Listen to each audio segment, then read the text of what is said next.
Heute machen wir Crepes, die euch nicht abverrecken.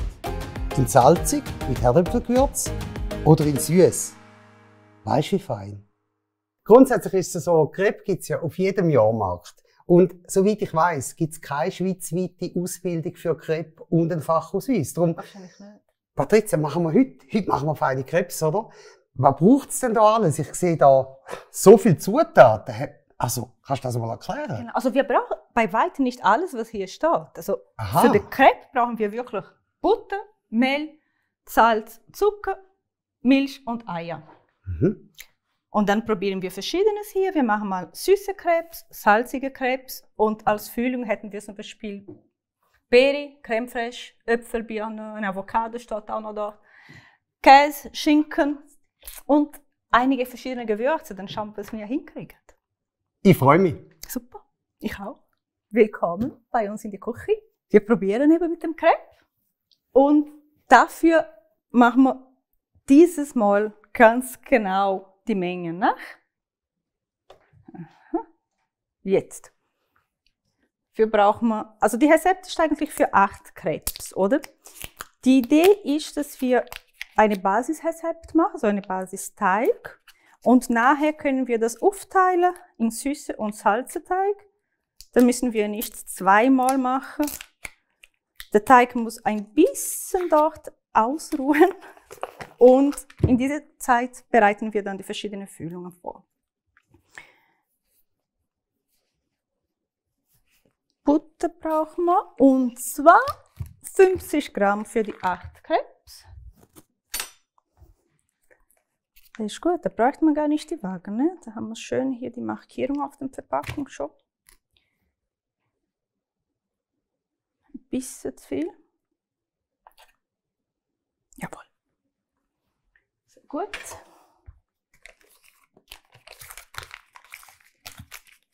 Brauchen wir nachher noch ein bisschen, je nachdem, für die süße Füllung. Wenn wir schon mal aufschmelzen, dann können wir die anderen Zutaten noch wiegen.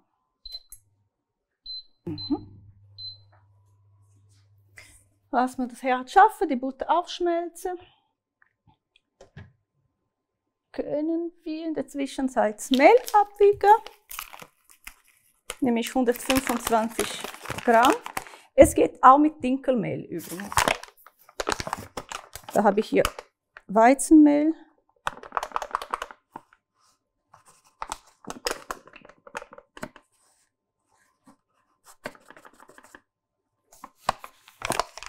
Schon zu viel.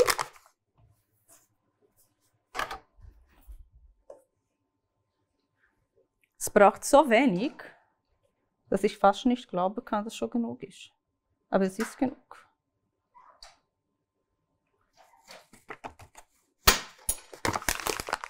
So, Mehl brauchen wir nicht mehr. Butter ist hier am Aufschmelzen noch. Es ist wichtig, immer wieder ein bisschen so bewegen, dass der Boden nicht anbrennt. Vielleicht weniger heiß machen. In diesem Mulde, ich habe wirklich nur so wenig Mehl drin. Machen wir so einen Vulkan in der Mitte. Und in diesen Vulkan kommt dann Eier und Milch. Aber zuerst muss die Butter aufgeschmolzen sein.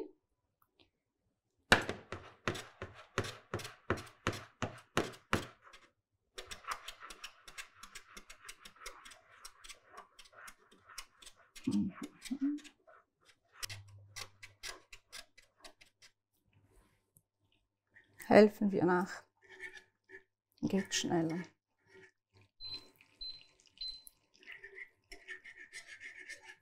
So. Jetzt langt's. Dann lassen wir hier ein bisschen nur kurz abkühlen. Dann können wir in der Zwischenzeit hier Milch und Eier mischen. Da kann man gerne auch in eine separate Schüssel machen und nachher alles hier drin leeren. Ich mache gleich hier drin. Das sind 3 Dezi Milch. Ich brauche wieder mein Messbecher. Und eine Schüssel für die Eier nachher. Genau. Dann haben wir hier.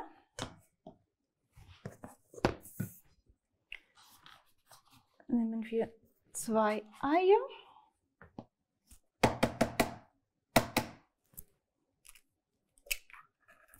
Ganze Eier, ohne Schale, aber Eigelb und Eiweiß.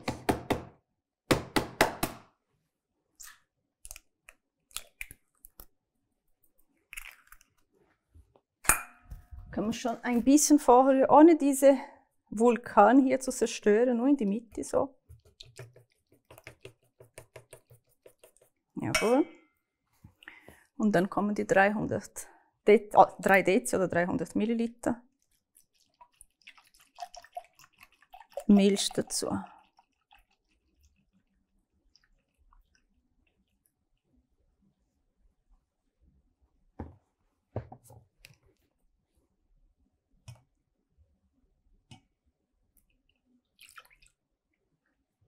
Gut.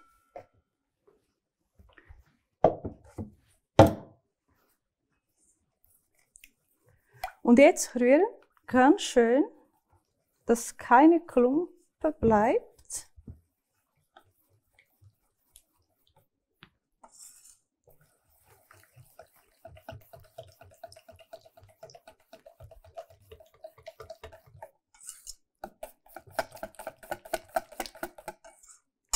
Wenn man ganz viel macht, eine große Familie, Besuch, da kann man den Teig auch zum Beispiel die Crepes schon fertig machen, im Kühlschrank nachher lagern. Das hält einige Tage frisch, also sicher 4 Tage.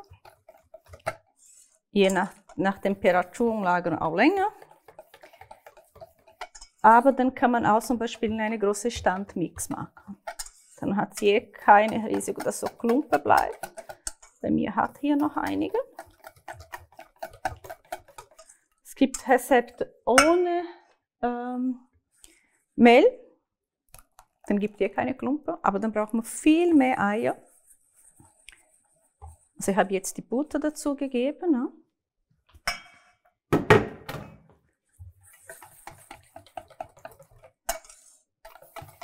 Dann hat man wirklich das Gefühl, es wird nichts, es hat so viele Klumpen, aber die lösen sich jetzt langsam. Auch die Temperatur von Butter hilft.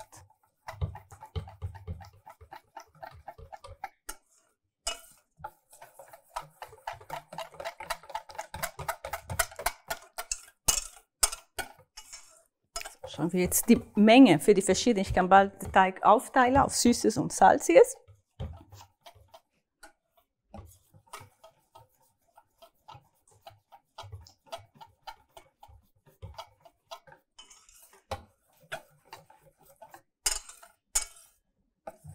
Also ein bisschen Salz geben wir auf beide. Wirklich nur ein bisschen.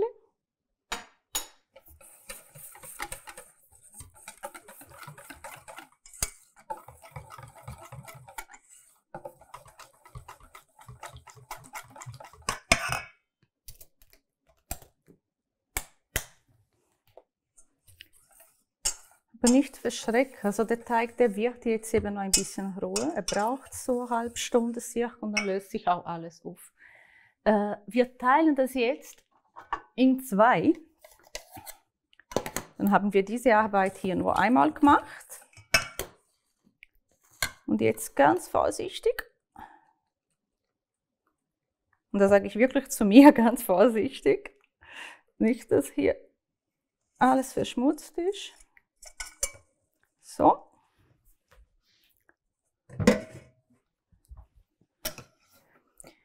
Und dann müssen wir nachher nur noch wissen, welche süß und welche sauer, welche süß und welche salzig ist.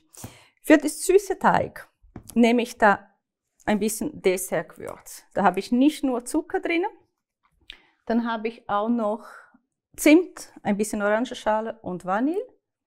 Ich nehme nicht so viel, die Füllungen sind nachher auch schon süß.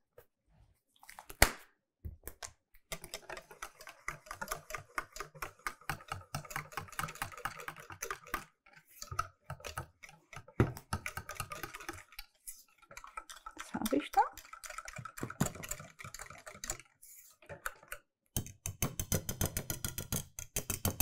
nehme ich da den großen Teil weg, nicht, dass nachher die salzig auch noch nach Zimt und Vanille schmeckt. Ich lasse das dort weg, dort ist die Süße. Und das Salzige lasse ich hier bei mir. Dafür nehme ich unser Salz, das Herdöpfelgewürz. Auch nicht so viel. Nachher sind die Füllungen auch schon salzig.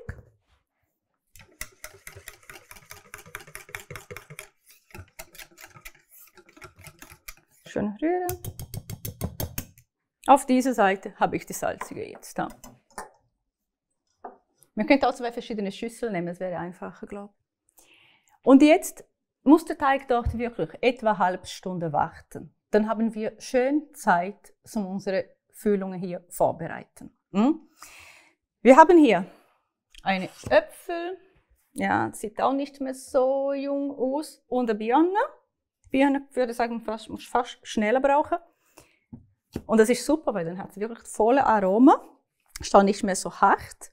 Das brauchen wir, machen wir so schön karamellisiert. Ich nehme hier die Waage schon mal weg, dann haben wir Platz für weiteres.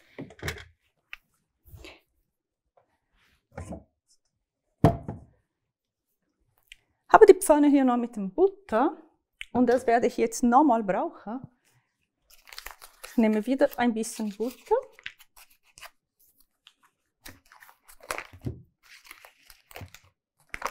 Da kann man jetzt wirklich so machen mit dem, was man zu Hause hat, oder? In diesem Fall nehme ich ein bisschen Butter, fangen wir mit dem Süßen zuerst, dann hat die Birne Zeit zum ein bisschen karamellisieren. Schalten wir nochmal ein, lassen die Butter wieder ein bisschen aufschmelzen.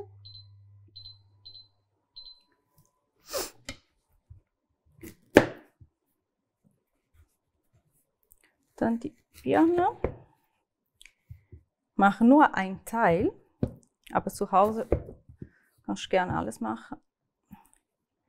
Und den Rest werde ich wahrscheinlich hier auch essen. Man kann je nachdem länger schneiden. Ich schneide so klein, dann kann man nachher, ich finde, einfacher essen.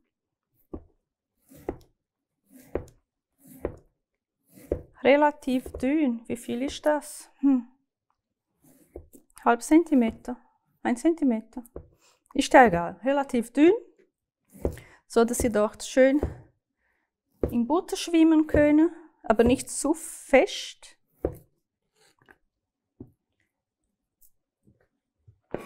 Machen wir nachher noch ein bisschen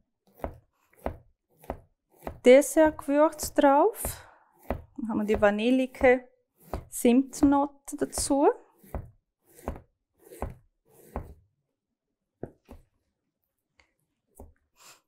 Was man natürlich auch machen kann, an einem schönen warmen Tag, ist der gleiche Teig, also genau gleich für die süßen Crepes. Und dann das noch warm essen mit einer Kugel Vanilleglasse und dann ein bisschen Dessertgewürz drauf. Ich könnte natürlich mit der Birne plus eine Kugel Vanilleglasse dazu, auch noch. Aber schon die Glasse allein ist fantastisch. Anstatt die Birne hier, sagen wir, ich hätte auch so eine sehr reife Banane, könnte ich auch mit der Banane machen. Und die Banane genau gleich hier wie mit der Birne in Butter lassen. Macht es auch super fein. Und das gleiche auch mit den Karamellglasen, schmeckt auch ausgezeichnet. Sodeli, ich nehme da den Löffel, ohne dass die Pfanne zerkratzt wird. Nur zum Verteilen. Es riecht schon mal nach Butter und ein bisschen Süße so von der Birne. Geben wir ein bisschen mehr Power hier. Also, erster Teil von der süßen Füllung hätten wir. Also es ist dran am Schaffen für uns. Dann hätten wir für salzige Füllung, habe ich so überlegt, so ein bisschen, also eine Pizza-Crepe quasi. So die Eier brauche ich nicht mehr, da kann ich auch da wegnehmen. Habe ich ein bisschen mehr Platz. So, jetzt passiert da etwas. Super.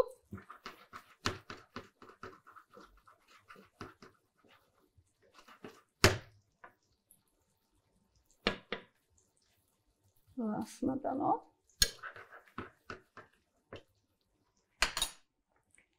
Also bis jetzt habe ich alles in die gleiche Pfanne gemacht. Es gibt nicht mal so viel zum Abwäschen. Ich habe die Pfanne dort gut aufgeschmolzen, jetzt mache ich den Dessertteil auch dort. Nachher kann ich die Crepes auch gleich dort machen. Ich habe auch eine Avocado. Das sieht auch schon sehr reif aus. Ja, ist es auch. Dann nehmen wir auch in eine Schüssel. Ich könnte ihn jetzt ausschneiden, aber ich mache so eine Püree aus dieser Avocado, so eine Avocado-Ausstrich. Der Teil ist jetzt wirklich nicht mehr schön, dann nehmen wir da weg.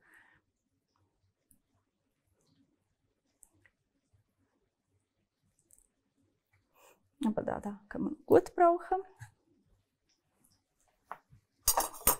Aber vorher Gabel geholt, die sind aber schon nicht mehr da.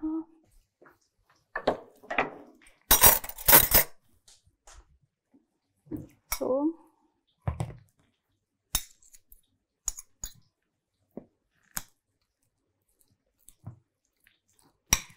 Die Avocado wirklich so zusammendrücken, da braucht man gar keine Mixer dazu. Machen wir wirklich grob. Und da würzen wir mit ein bisschen Herdöpfelgewürz und ein Stück Hauspfeffer. Machen so etwas leicht Scharfes. Für die Menge Avocado mache ich wirklich ein bisschen viel für das Stück Hauspfeffer. Ich wollte wirklich eine scharfe Paste hier zeigen. So. Die erste salzige Füllung ist bereit.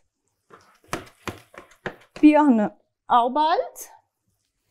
Ich kann die jetzt langsam umkehren oder kehren.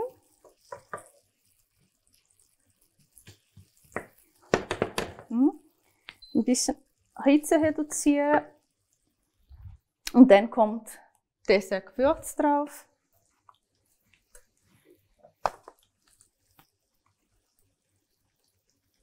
Darf ein bisschen mehr sein. Ich wollte hier ein bisschen Karamell machen. Jetzt riecht es fein. Jetzt riecht es fast schon nach Weihnachtsmarkt. Schon fast so mit dem Zimt und Orangenschale. Wow. So. Ich stelle jetzt ab, es ist heiß genug, weil es geht noch ein bisschen, bis wir soweit sind. Wir sind eigentlich fast so schnell, also der Teig braucht noch ein bisschen. Wir haben jetzt schon eine süße Füllung, wir haben schon eine salzige Füllung. Für die andere salzige Füllung muss man gar nicht viel arbeiten. Logisch könnte ich jetzt selber die Tomatensauce machen oder einen Rest von eines nehmen und sonst hier nehme ich jetzt eine fertig. Kommt ein bisschen Mozzarella dazu und ein Schinken. Wir können in der Zwischenzeit Schinken schneiden. Habe auf der falschen Seite aufgemacht. So.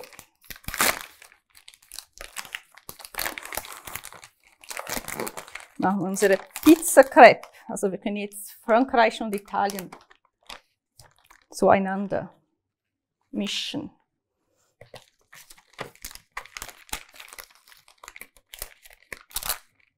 Schön zu. Kommt nachher auch in den Kühlschrank.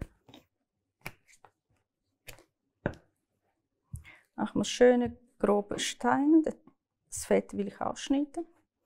Also wenn ich zu Hause gekochte Schinken habe, einen Hinterschinken, wenn ich Speckwürfel habe, könnte ich das auch nehmen. Also bei den Speckwürfeln mit mir natürlich zuerst anbraten. Ich kann aber natürlich ganz ohne Fleisch machen, oder?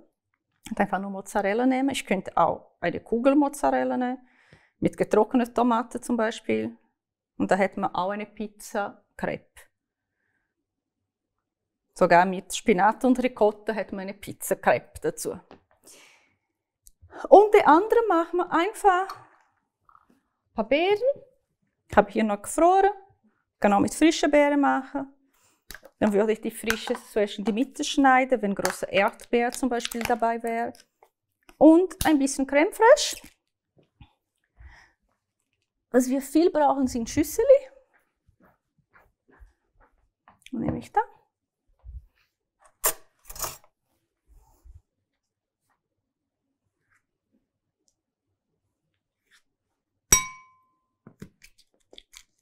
Bisschen Creme fraiche. Und Beeren. Es muss nicht eine Mischung sein, man kann auch nur mit Himbeeren machen, man kann nur mit Erdbeer machen, man kann ganz schön sauer machen, nur mit Johannisbeer zum Beispiel.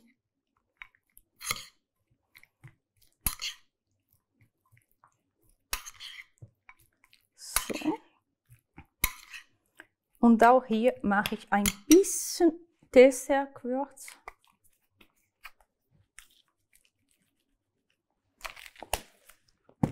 Die ist nicht so süß, es ist so eine Süße, aber es hat auch eine gewisse Säure drin.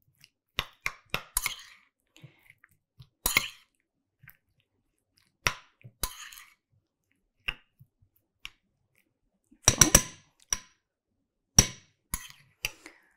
Vierfühlig, haben wir fertig. So schnell, gut.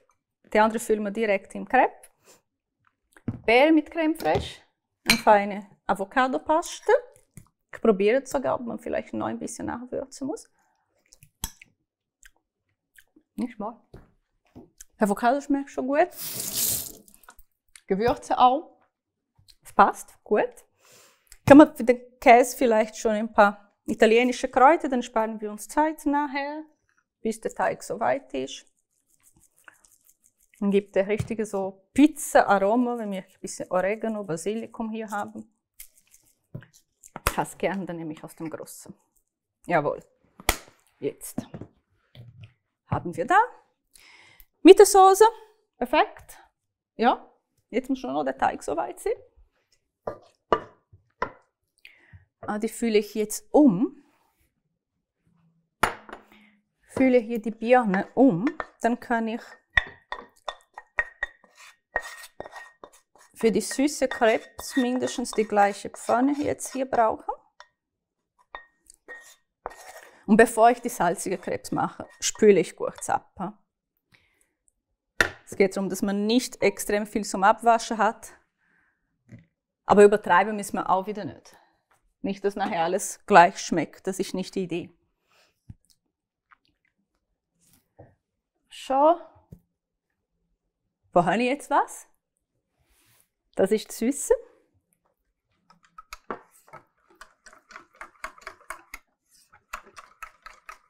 Habe ich zum Glück auf dem Salzigen, im Salzigen noch ein bisschen Kräuter so von dem Gewürz.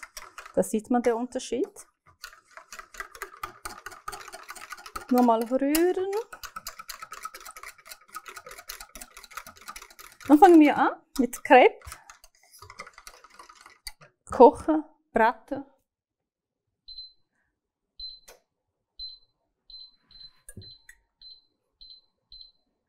Da habe ich schon ein bisschen Butter, aber ich gebe noch ein bisschen Bratbutter dazu, damit es sicher nicht klebt hier.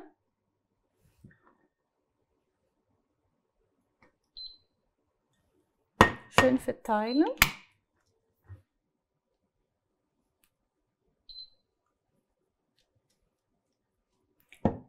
Mit Kokosfett geht das auch sehr gut. Es klebt auch wenig.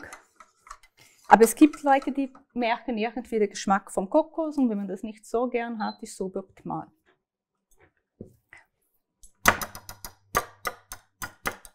Jetzt muss ich aufpassen, ich habe hier jetzt wirklich Süßes drin. Lasse ich hier und spüle nachher kurz, bevor ich jetzt in den salzigen Teig gehe.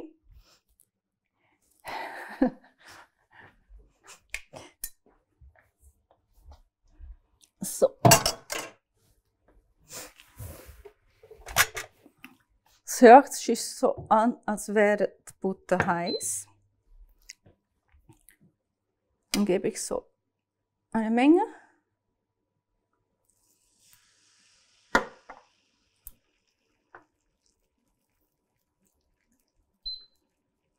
Schön verteilen. Und jetzt probiere das dort in Ruhe zu lassen. Was ich jetzt bereits schon nicht mache, aber lassen wir so ein bisschen, bis wir kehren können.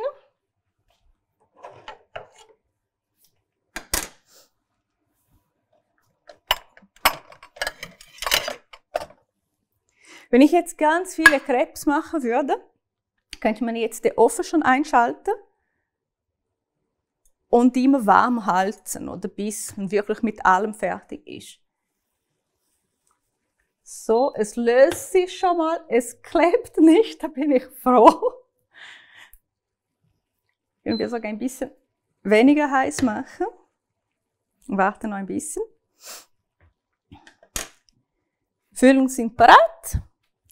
Wir müssen sogar schon alles hier bereitstellen, um nachher schön drauf verteilen.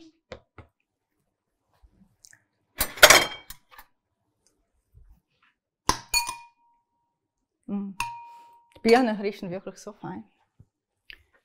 Ich sage, diese Birne im Crepe drin mit einer Kugel Vanilleglas und wenn das noch heiß ist, wow. Gourmet-Dessert. Die sollen nicht zu fest. Hat vielleicht ein bisschen zu dünn gemacht.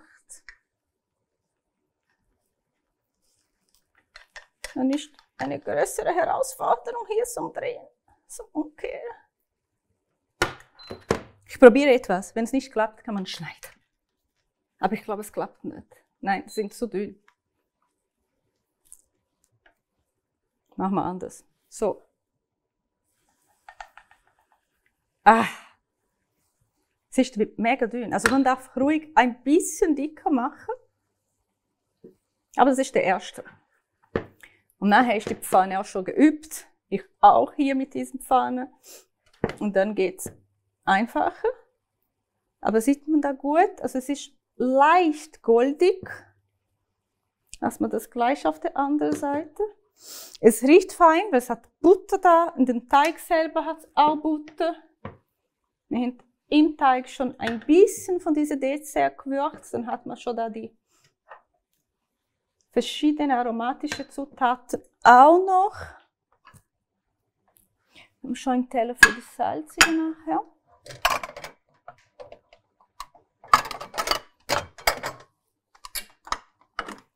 Also wir machen voll 4 verschiedene.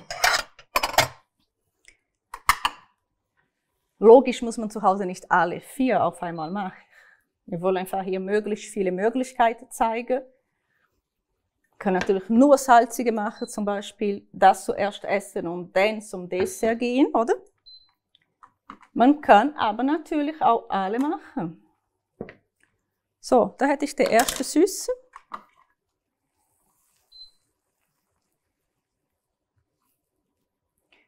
Jetzt fülle ich hier nochmal und warte wieder, bis ein bisschen heiß wird.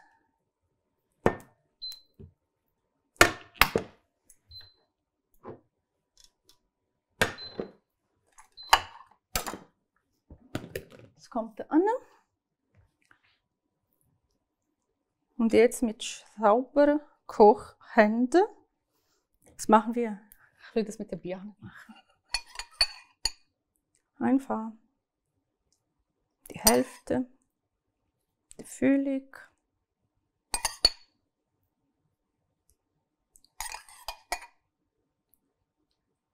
Geben wir dort schon den zweiten Teil, es ist sicher schon heiß. Ein bisschen dicker jetzt, oder? Man lernt. Machen wir voll 2 so Kehlen statt nur eine. Ja, das sieht schon besser aus. Schön verteilen. Der Teig atmet so und gibt so Löcher. Und dann verteilt man über diese Löcher. Lassen wir da. Füllen wir hier weiter. Wir haben ja genug Füllung. Ja, wobei ich hätte nachher noch Teig. Nachher können wir noch für uns machen. So. Und einfach schön zumachen. Jetzt, wenn ich da eine Kugel Vanilleglace, Karamellglace hätte, könnte ich das schön präsentieren. Der erste wäre fertig. Könnte ich natürlich im Ofen lassen und warm halten, aber ich will dir das da vorne zeigen. Da kommt der zweite süße Crepe. Der bewegt sich auch schon. Alles klappt, es klebt nicht. Wir machen nachher die salzige, dann spüle ich nur kurz hier den Schwimmbesen. Schwimmbesen.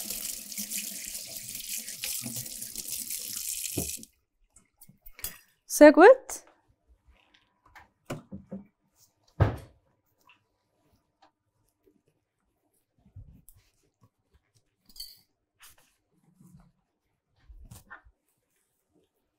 Viel besser.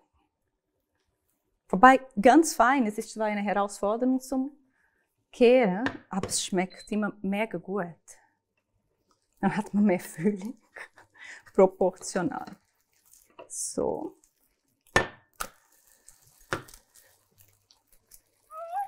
Nehmen wir so ab. Gut. Klebt ganz schön.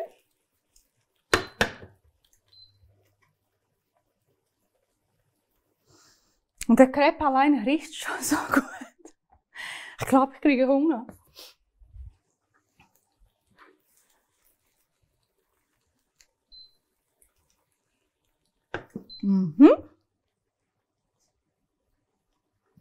Könnte man natürlich hier noch übertreiben, wir müssen eine feine so Karamellsoße oben drauf tun.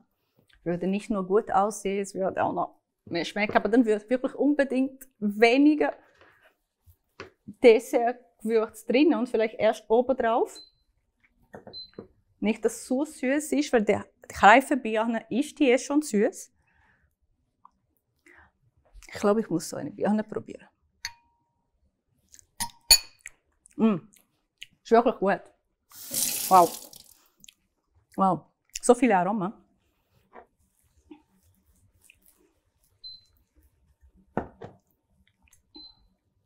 Und was habe ich drin? Nochmal, geschnittene Birnen in Butter, kurz so weich werden lassen. Dann Dessertgewürz drauf, gut rühren, abstellen. Das war's. Wirst sehen, probierst wirklich. Man würde meinen, es hat mehr drin. Jetzt schauen wir nur, dass es auch gleich schön ist auf der anderen Seite.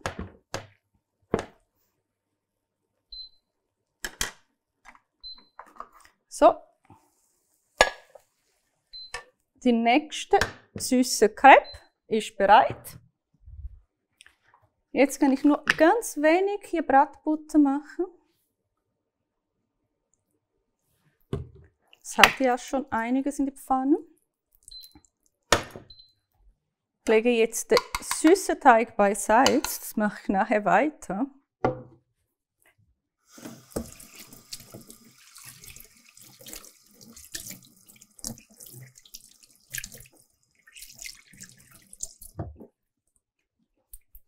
Die Kehle auch kurz spülen. Ich habe hier halb versprochen, dass wir nicht so viel dreckig machen.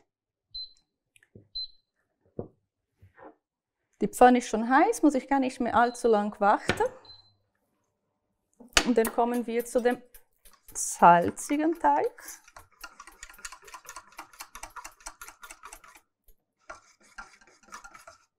Klar, ich könnte hier auch nur den neutralen Teig machen, für beide verwenden und dafür mehr Dessertgewürz oder mehr Herdöpfelgewürz, je nachdem, in die Füllung verteilen.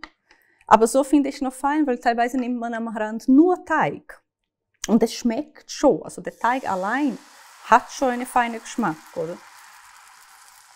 So. Schön alle kleine Löcher zudecken. Jetzt ist die Pfanne wirklich bereits heiß.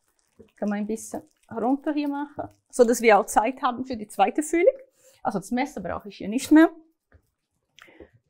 Dann nehmen wir jetzt die Crème Fraîche Beerenmischung. Das sind gefrorene Beeren gewesen. Es ist schon fast eine Beerenglace jetzt. Ich Ich kann ihn in Stücke schneiden, in Stücke lassen, aber ich tue noch ein bisschen pressen. Wirklich so zusammendrücken, dass man so eine cremige Geschichte hat. Aber nur die Hälfte drücke ich zusammen, den Rest lasse ich so ganz. Dann hat man auch verschiedene Texturen drin, das finde ich immer spannend. Wow.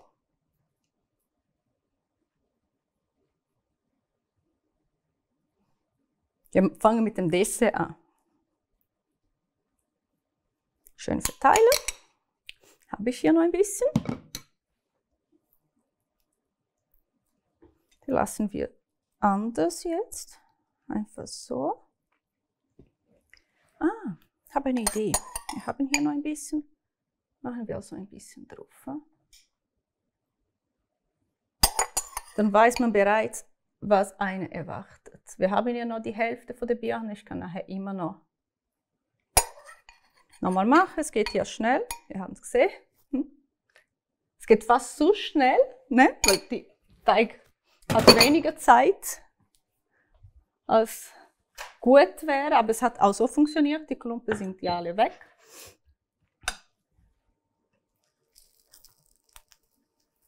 Machen wir auch so, anders wieder. Oh, schön gefährlich. Ja, das hätte mal passieren müssen.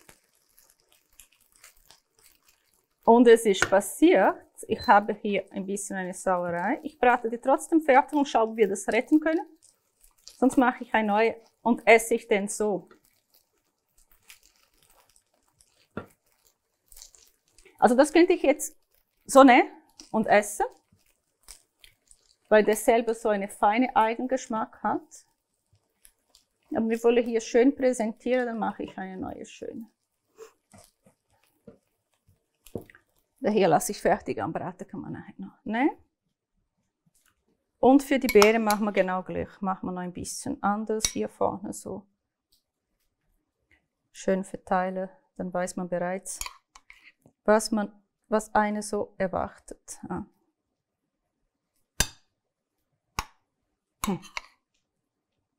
Nicht zu viel, sonst schmeckt man den Crepe gar nicht mehr. Haben wir da. Die Süße sind fertig. Der erste salzig nicht so ganz.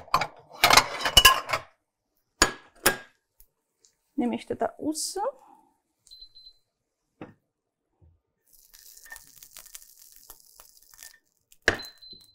So, machen wir nochmal.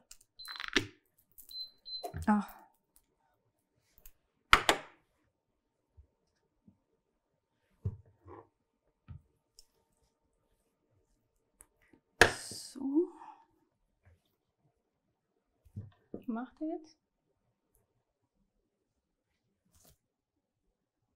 Ich habe das Teller drauf gehabt.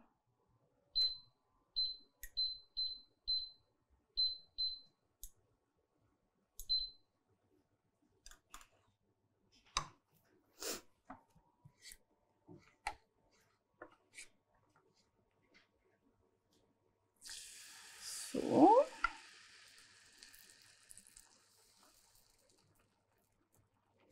Ich will jetzt eine neue machen, ne?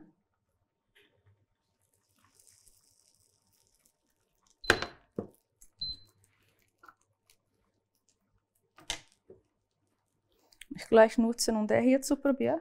Aber gut ist. Der Teig ist wirklich gut.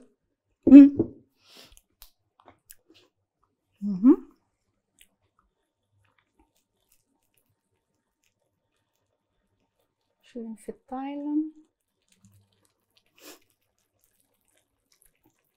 Und ja, nicht zu früh drehen.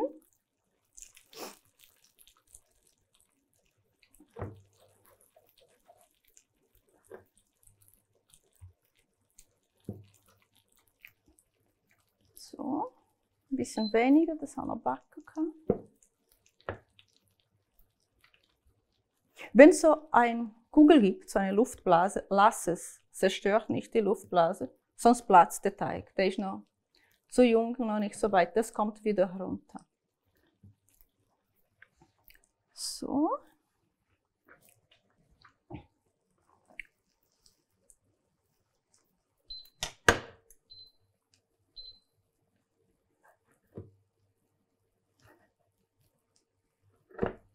Wollen wir schon probieren? Ist das schon so weit?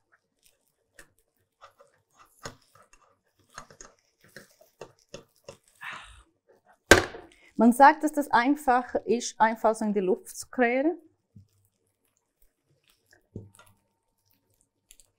Diese Schaufel ist nicht so gut. Jetzt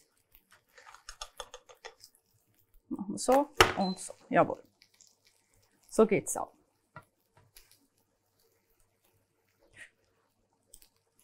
Der Teig schwebt so über die Pfanne. Ist sehr dünn, der Teil da. Oder das Teil da.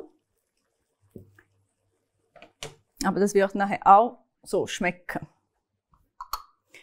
Machen wir zuerst eine Pizza. Pizza-Crepe. Mit der Pesto Rosso, es könnte auch eine andere Tomatensauce sein, es könnte auch nur fein geschnittene, frische, aromatische Tomaten sein. Mit der Mozzarella und Schinken, ohne Schinken, mit anderer Mozzarella, mit Ricotta, mit Gruyère, mit Emmental, also der Käse, den man auch daheim hat. Wir sind eher absolut frei und kreativ. Man darf es schon nicht überall da sein, in die Küche schon, dann nutzen wir das. Also ich noch ein bisschen, dass die auch schön braun, so goldig sind. Sehr gut.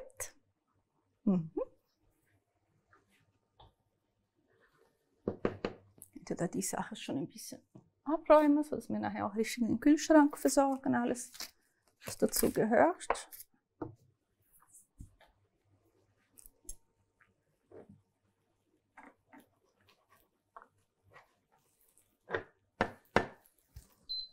Ja, das kommt gut.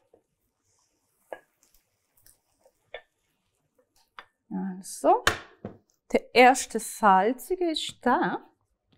Fangen wir gleich mit dem zweiten an.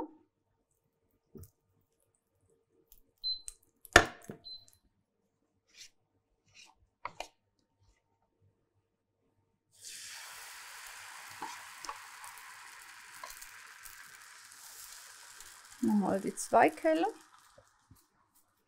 Also das salzige ist der mit dem Schopfkellen.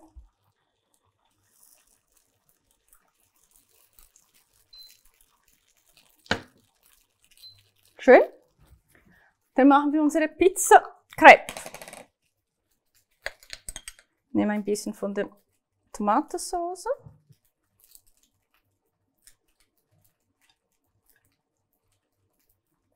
Da mache ich jetzt auf der ganzen Oberfläche, nicht nur die Hälfte, wie ich bei der Süße gemacht habe. Ich könnte übrigens auch so servieren als Pizza, als Crepe-Pizza. Aber ich mache die nachher wieder zu, ich decke schön, dann kann der Käse fein aufschmelzen.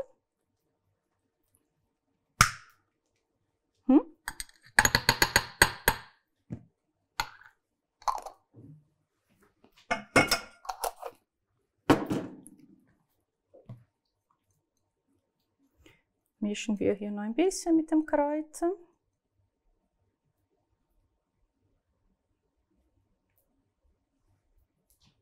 Käse, Käse, Käse.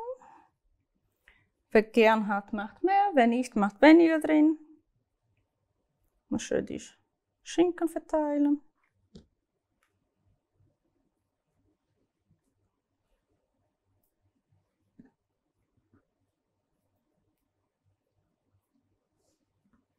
Großzügig, machen wir nochmal Käse drin.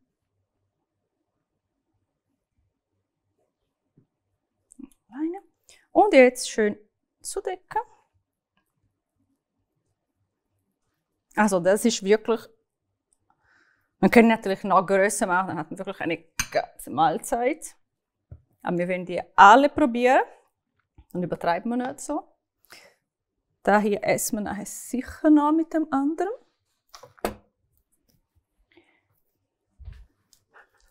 Und da ist auch hier gut zum Kirschen. Vielleicht sogar ein bisschen zu lang. Ah nein, es ist schon gut.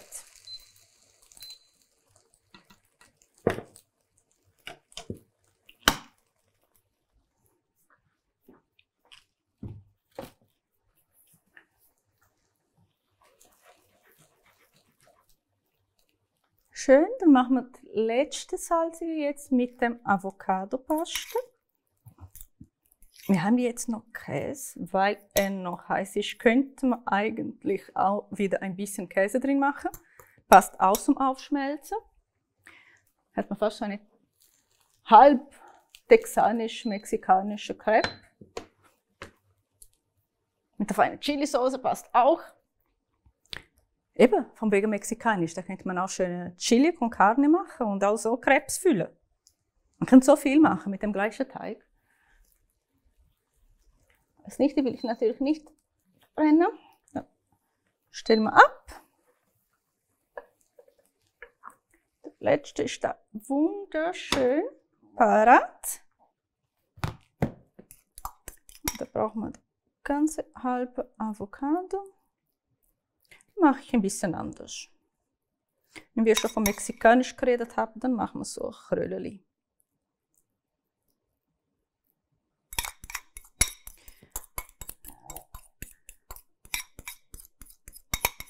So.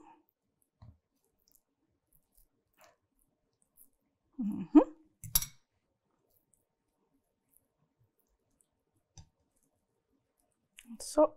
Und da hat man ein bisschen anders Stil. Und da haben wir die 4 verschiedenen Crepes, also die gleiche Crepe mit 4 verschiedenen Füllungen. Braucht man nur noch jemanden, der jetzt probiert, nämlich der Stedi, zum sagen, ob es auch so fein schmeckt, wie es aussieht. So, Stedi, wo willst du anfangen? Wir haben 4 verschiedene Crepes gemacht. 4 verschiedene Crepes? Wieso 4? 2 salzige und 2 süße. Wow, wie geht's mir gut heute? Fantastisch. Ich möchte gerne zuerst eine salzige probieren. Gut, eine Pizzacrepe. Eine Pizzacrepe? Probier den mal. Bitte schön. Ja, gern. Wäre zwar meine, aber ist okay. Ich nehme dir. Ich wollte den auch probieren. So. Probieren wir zusammen. Schau mal. Der Teig, wunderbar. Crepe heisst, glaube ich, bei uns Omelette. Aber Crepe, ja. Die Idee war, dass wir so Crepe und noch mit einer italienischen Füllung machen. Weißt, es ist so quasi eine diplomatische Geschichte hier zwischen Frankreich und Italien. Und man darf das in die Schweiz probieren. Probiert in der Schweiz? Voll international.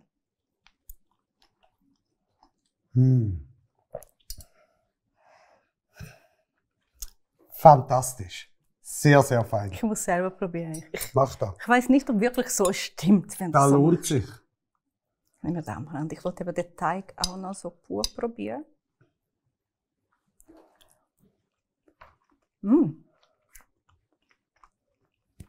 Ist wirklich fein. Das dürfen wir daheim noch machen. Das ist richtig gut geworden. Sehr fein. Jetzt machen wir. Jetzt machen wir Süße dazwischen. Jetzt sehe ich hier eine mit so ein bisschen Pink. Genau. Kenne ich von der Farbe her. Was hast du da drin? Da haben wir Creme fraiche, verschiedene Beeren und Dessert-Gewürz. Hoppa. Nichts mehr. Die muss gut sein. Schau mal. Wie ein Dessert. Es ist auch ein Dessert. Gut, für einen feinen Brunch würde das auch noch gut passen, oder? Und die Fruchtigkeit kommt raus. Ein bisschen Zimt hinten dran, Dessertgewürz. Fantastisch. Orangenschale. Sehr, sehr gut.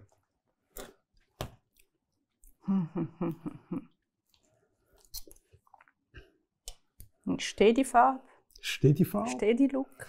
Steht die Crepe? Fein frisch. Ich glaube, wir machen den Marktstand miteinander. Dann machen wir feine Crepes. Einfach ein bisschen schneller. Ein bisschen schneller. Ja. Wenn man nur eine macht, aber der ist fein. Wow, ist wirklich fein. Und jetzt haben wir nochmal eine salzige. Bist du jetzt zu der salzigen gegangen? Da haben wir so eine halb mexikanisch inspirierte Sauce. Es ist eine sehr schnell gemacht, fast Guacamole. Also Eine fast Guacamole, genau. Aber es auch ist, wieder selber ja, gemacht? also es ist bloß Avocado zusammengedrückt mit Herdöpfelgewürz und Steckhauspfeffer. Herdöpfelgewürz. Muss gut sein.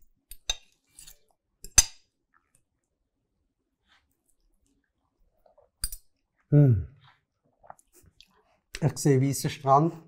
Ich sehe das Meer, Mexiko. Fantastisch. Sehr, sehr fein. Okay. Jetzt probiere ich auch so aus der Mitte. Ich habe noch ein bisschen Steady-Farbe drauf. Macht auch nichts.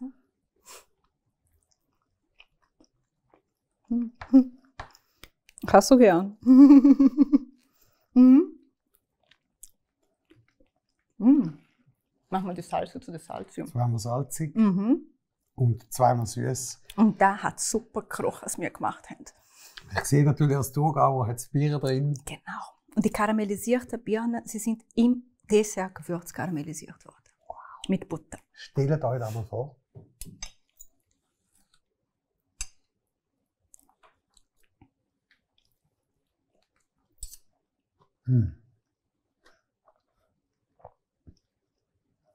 Da muss man zweimal kochen. Sonst wäre es schade. Sensationell. Das soll ja immer gut kauen. Haben wir gehört. Immer gut kochen. Und man alles auch besser verwerten, was hier drin ist. Das sind so wertvolle Sachen. Ja.